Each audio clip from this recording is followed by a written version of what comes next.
उसकी सारी वो भ्रम भ्रांति जो मन में थी वो उस समय टूट जाती है। तो वहाँ जा करके मुझे लगा, तब तक 70% फिल्म पूरी हो चुकी थी, मतलब सेकंड हाफ में जाने की भी बहुत बाद में। तो वहाँ मुझे लगा कि चलो शायद इसके बाद में कुछ सेंसिबल बात ये फिल्म कहेगी, परंतु वो जो ट्विस्ट था। ओम नारायण नारायण नारायण नारायण। सब मित्रों को राम राम, सबका स्वागत है दोस्तों, कैसे आप सब। तो दोस्तों, बॉलीवुड की नई फिल्म जो आज थिएटर में रिलीज हुई है, मिस्टर एंड मिसेस माही, उसे देखकर जस्ट मैं अभी बाहर आया हूँ। 2 घंटे और 19 मिनट की धर्मा प्रोडक्शंस की ये फिल्म है। राजकुमार राव, जानवी कपूर, कुमुद मिश्रा आदि आदि इसमें मुख्य भूमिका में है।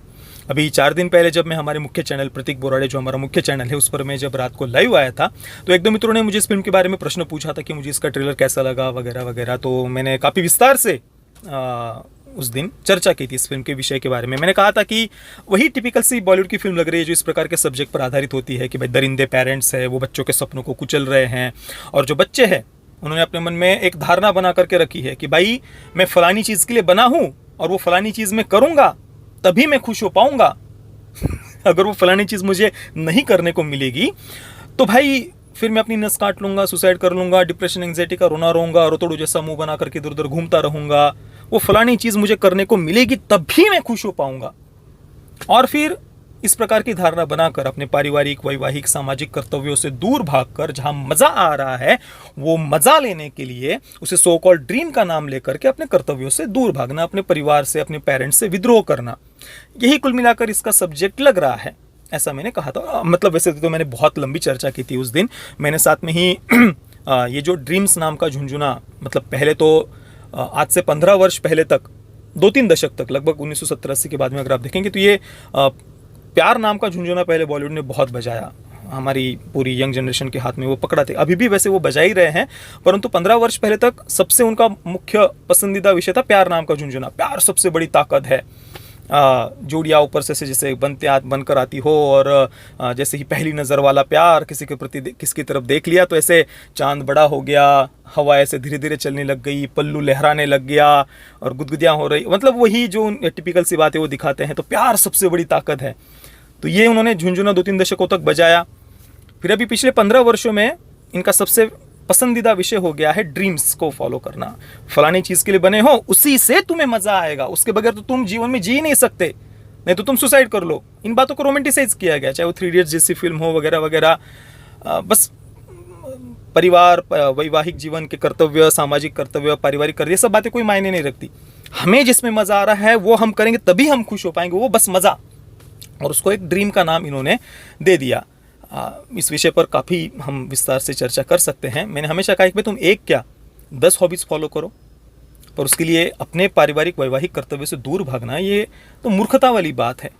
अल्टीमेटली आपको फाइनेंशियली स्टेबल होना, अपने फ्यूचर पर, करियर पर ध्यान देना, और अंततः आपको एक आजीविका का साधन चुनना होता है जिससे आप अपने परिवार का पेट पाल सके। ये सबसे मुख्य बात होती है। ड्रीम्स तो कुछ एलिट्स के चोचले हैं, ड्रीम्स जैसी बातें, जिन्हें बैठे बिठाए सब चीज़ मिल गई है और फिर वो दिमाग में बैठ लेते कि ये चीज़ करूँगा या करूँगी तभी मैं खुश हो पाऊँगा। भाई ज़्यादातर लोगों के लिए तो सर्वाइवल जीवन का सबसे मुख्य उद्देश्य होता है कि कैसे भी करके मैं अपने परिवार, अपनी पत्नी, अपने बच्चे, उनका पेट पाल सकूँ, उनके आजीविका का मुझे एक साधन मिल सके, उसके लिए चाहे जो कुछ भी बातें मुझे करनी पड़े। ये ड्रीम्स वगैरह तो कुछ एलिट्स के चोचलों के अलावा और कुछ भी नहीं है। भाई आप फाइनेंशियली स्टेबल होने के बाद एक क्या 10 हॉबीज़ फॉलो करो, उससे भी ज़्यादा करो। म्यूज़िक सीखो, गाना बजाओ, डांस सीखो, और भी कुछ तुमको जो पसंद आए वो करो। और ये फलानी चीज़ करूँगा तभी मैं खुश पाऊँगा, और उसके लिए फिर मुझे परिवार से विद्रोह करना है, समाज से विद्रोह करना है, कर्तव्य से दूर भागना है और मज़ा अल्टीमेटली आप मन के अनुसार जीना है, मनमाना जीवन जीना है, उसको ड्रीम्स का नाम दे देना। और फिर बच्चों को बड़ा ही इमोशनल ब्लैकमेल करके ये दिमाग में डाली जाती है। इसी कारण से ये उड़ान वगैरह जैसी फिल्में इनको बड़ी पसंद आती है, जहाँ पर पिता अपने बच्चे को कंपनी में उनका पारंपरिक व्यवसाय सिखाना चाहता है। उड़ान को आप याद करिए, परंतु बेटा ना राइटर बनना है, तो राइटर बनना है तो तुम पारिवारिक व्यवसाय सीख कर भी तुम साथ में, अगर तुम्हें सच में पैशन हो तो वो तो तुम पारिवारिक व्यवसाय संभालते हुए भी कर सकते हो। जीवन में जितने भी लोगों ने महान कार्य किए हुए हैं, अब देख लीजिए, बड़े ही गरीब बैकग्राउंड से वो आए हुए हैं। ज़्यादातर लोगों ने तो अपनी शिक्षा भी पूरी नहीं की हुई होती, और अधिकतर लोगों ने बचपन में अपने पारिवारिक, सामाजिक जो भी, और अधिकतर लोग के जल्दी विवाह भी हुए हैं। आप देख लीजिए, जितने भी सक्सेसफुल आप ज़्यादातर लोग देखेंगे ना, बहुत जल्दी उनका विवाह हो गया होता है और बचपन से ही कोई पेपर बेच करके, पेपर बांट करके, कोई कहीं पर पेट्रोल पंप पर काम करके, कहीं पर कोई छोटा ठेला लगा करके, छोटे मोटे व्यवसाय कर करके उन्होंने अपने कर्तव्य पूरे किए हुए होते हैं। और ये सारा स्ट्रगल करते हुए उन्होंने जो भी सामने परिस्थितियाँ उसका सामना करते करते वो गए होते हैं। और फिर जीवन में जो बातें परिस्थितियाँ सामने आ जाए वहाँ पर अपना 100% दे करके जीवन में सफल हुए हैं वो। बाकी तो मनमाना जीवन जीने के लिए अपने कर्तव्य से दूर भागना, ये केवल मन के गुलाम होना, इसके अलावा और कुछ भी नहीं है। इसको अगर कोई ड्रीम्स का नाम देना चाहे तो दे सकता है, उसकी मर्जी। तो ये पिछले 15 वर्षों से ये ड्रीम्स नाम का झुंझुना बॉलीवुड वाले ज़्यादा बजा रहे हैं, बच्चों के हाथ में दे रहे हैं। और चलो काफ़ी लंबा बात हो गई। हम कहाँ पर थे कि 4 दिन पहले मैं लाइव आया था, तो वहाँ पर मैंने ये सारी विस्तार से चर्चा की थी। और एक बात मैंने और कही थी कि भाई अधिकतर इसके पीछे प्रसिद्धि की ही इच्छा होती है, फेम, ग्लैमर, तामझाम देखते हैं ना, तो वो इच्छा ज़्यादा होती है, उसी को ड्रीम्स का नाम दे दिया जाता है। क्योंकि आप देख लीजिए ड्रीम्स के नाम पर क्या होता है ज़्यादातर, एंटरटेनमेंट इंडस्ट्री, फैशन इंडस्ट्री या स्पोर्ट्स आदि, मतलब ज़्यादातर जहाँ पर फेम हो, तामझाम हो वो ही कैसे ड्रीम बन जाता है। हाँ, तो अल्टीमेटली वो वही फेम की इच्छा ही होती है। और मैंने एक बात कही थी लाइव सेशन में कि चलो 2-4 पेपर वालों ने, कहीं पर मीडिया हाउसेस ने आपके ऊपर एक हाथ 2-4 आर्टिकल्स लिख दिए, फिर क्या वो बातें आपको खुश कर देंगी क्या? उसके बाद आप दुखी नहीं होंगे? तो ये मैंने चर्चा की थी। आज जब मैं फिल्म देखने के लिए गया, 70% फिल्म पूरी होने के बाद में, लगभग 70% फिल्म में तो जो मैंने सोचा बिल्कुल वैसा ही चल रहा था, फिल्म टॉर्चर ही कर रही थी, बिल्कुल असहनीय हो गई थी फिल्म। क्यों हो गई थी वो मैं आपको आगे बताऊंगा। पर 70% फिल्म पूरी होने के बाद में एक ट्विस्ट आता है, इसके बाद में स्पॉयलर्स आ सकते हैं। तो वो ट्विस्ट ऐसा था, राजकुमार राव का जो कैरेक्टर है महेंद्र अग्रवाल का, वहाँ पर हमें पता चलता है कि मतलब वहाँ पर खुलकर ये फिल्म ये कहती है कि भाई उसके मन में अल्टीमेटली प्रसिद्धि की इच्छा थी, और जब प्रसिद्धि वो उसे नहीं मिल पाती, एक मीडिया हाउस में उसका इंटरव्यू होने वाला था पर वो नहीं हो पाता, तो वो फ्रस्ट्रेट हो जाता है, गुस्सा हो जाता है। तो उस समय उसका वो जो ड्रीम्स वगैरह जो कुछ भी वो टूट जाता है, वो उसकी सारी वो भ्रांति जो मन में थी वो उस समय टूट जाती है।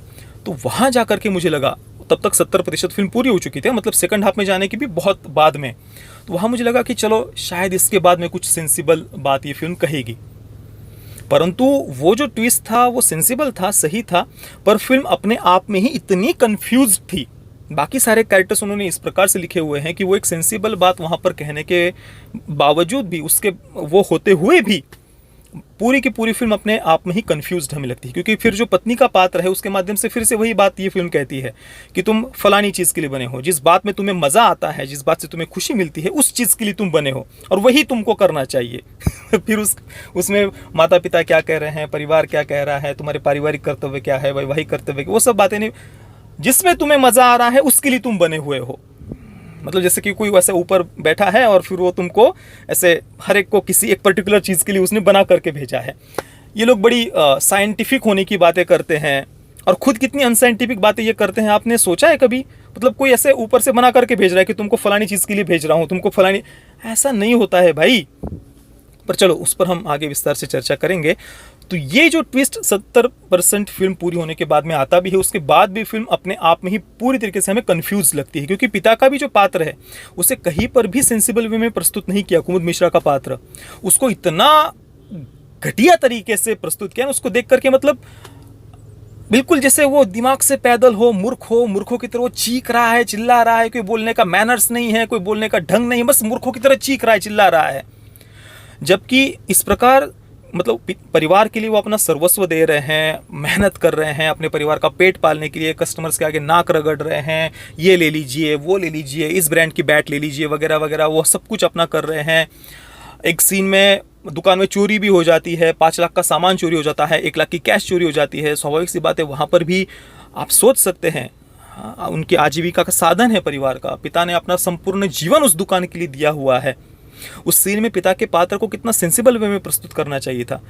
उनको चीखते हुए चिल्लाते हुए दिखाना भी सही है, परंतु वो दिखाने का तरीका या उसके आड़ में उनकी पीड़ा, वो बातें वो दिखा सकते थे ना। परंतु पिता को तो बिल्कुल मूर्ख दिखा, मतलब बेवकूफ़ों की तरह से वो चिल्ला रहा है, उनको कोई सेंस ही नहीं हो जैसे। और कहीं पर भी पूरी फिल्म में वो 70% के बाद में भी वो पिता की पीड़ा उन्होंने कहीं दिखाई, वो दिखता ही नहीं है। उल्टा राजकुमार राव का पात्र उनको एंडिंग में जाकर के ये कहता है कि आप कोशिश करके तो देखो, आपको समझ में आ जाएगा। मतलब पिता तो ना समझिए, उसको तो कोई अकल नाम की चीज ही नहीं है। और ये मूर्ख राजकुमार राव का कैरेक्टर जो लिटरली मूर्ख है, वो क्यों मूर्ख है मैं आपको बताऊंगा। वो पिता को कह रहे हैं आप समझ के तो देखो, कोशिश तो करके देखो, समझ में आ जाएगा आपको। अरे आपको कम से कम राजकुमार राव के पात्र को पिता से क्षमा मांगते हुए दिखाना चाहिए था कि मैंने आपके साथ कितना गलत व्यवहार किया। मैं दुकान में आकर के कस्टमर्स को कहता है कि घटिया शॉप है, यहाँ से कुछ मत लो। लिटरली ये कहता है वो दुकान में आए हुए कस्टमर्स को कि घटिया शॉप है, यहाँ से कुछ मत लो, बहुत घटिया सामान है यहाँ का। पूरी फिल्म में पिता के साथ में इतने गंदे तरीके से वो बात करता है ना, घिन आती है उस कैरेक्टर से हमें। पर कहीं पर भी उसे पिता से क्षमा मांगते हुए नहीं दिखाया।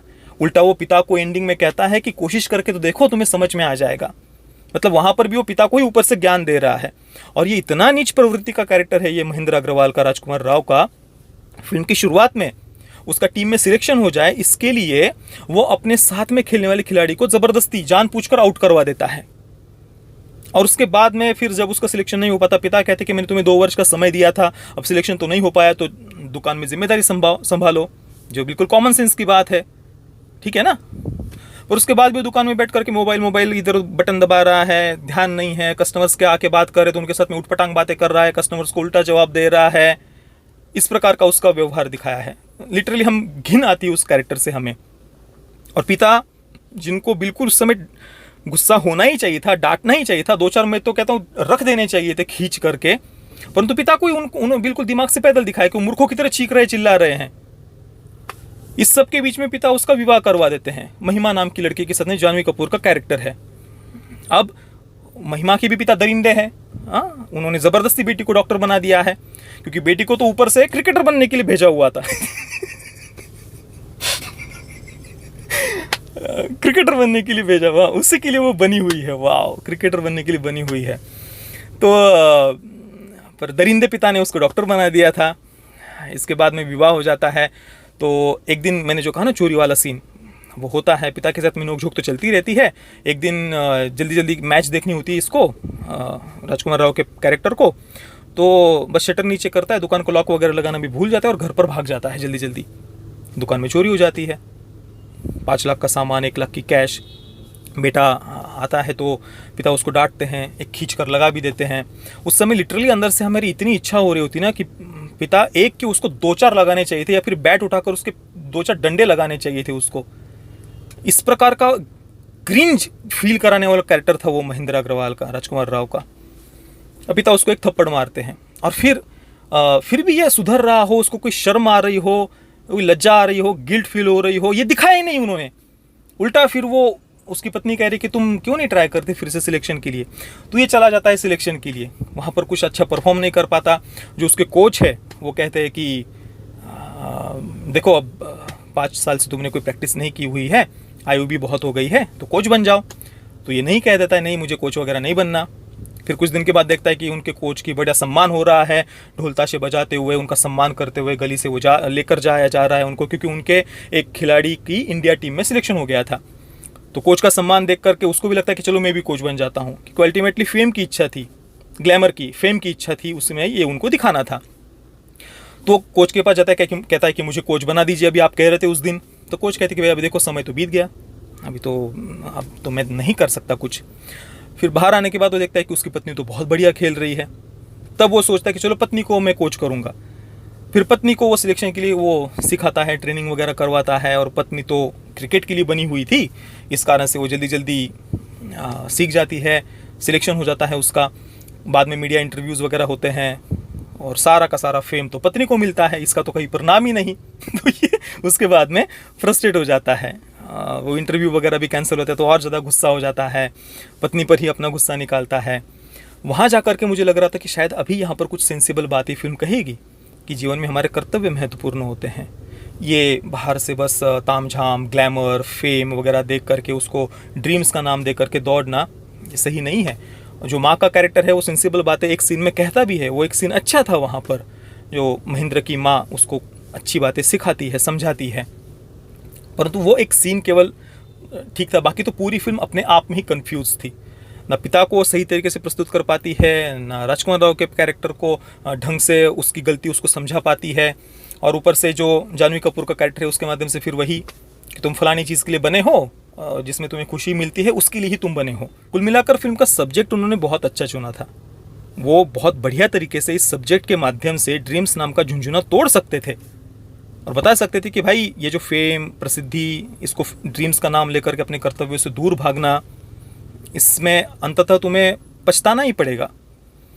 और सबसे महत्वपूर्ण, अपने परिवार के साथ खड़ा रहना, अपने कर्तव्यों का पालन करना, ये तुम्हारे लिए सबसे महत्वपूर्ण बात है। बहुत बढ़िया तरीके से बात रखी जा सकती थी, परंतु इस फिल्म के मेकर्स ने इतने अच्छे सब्जेक्ट को ख़राब कर दिया है, इतना ही मैं कहूँगा।